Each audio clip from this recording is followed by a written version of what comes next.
আপনারা প্লিজ শান্তিপূর্ণভাবে অবস্থান গ্রহণ করুন।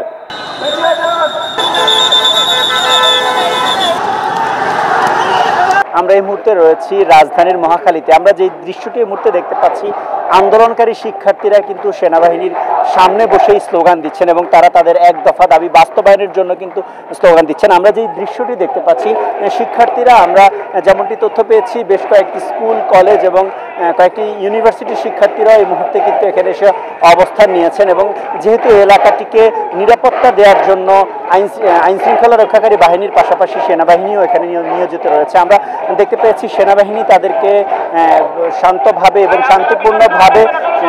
শান্তিপূর্ণভাবেই তাদের কর্মসূচি পালন করবার জন্য সহযোগিতা করবার ঘোষণা দিয়েছেন এবং তারপর থেকে শিক্ষার্থীরা সেনাবাহিনীর সামনে সড়কে বসেই কিন্তু তারা স্লোগান দিচ্ছেন এবং তাদের এক দফা এক দাবির কথা তারা বারবার উচ্চারণ করছেন। এই মুহূর্তে আমরা দেখতে পাচ্ছি আন্দোলনকারীরা কিন্তু অবস্থান করেছেন এবং আন্দোলনকারীদের উদ্দেশ্যে কিন্তু ক্ষমতাসীন দলের একটি বিশাল মিছিল লাঠি সোঁটা নিয়ে কিন্তু দিয়ে আসছেন এবং আমরা দেখতে পাচ্ছি সেনাবাহিনী কিন্তু নির্দেশনা দিচ্ছেন এখান থেকে সরে যাওয়ার জন্য এবং সেই চিত্র কিন্তু আমরা দেখতে পাচ্ছি এবং এই মুহূর্তে কিন্তু শিক্ষার্থীরা ছত্রভঙ্গ হয়ে যাচ্ছেন।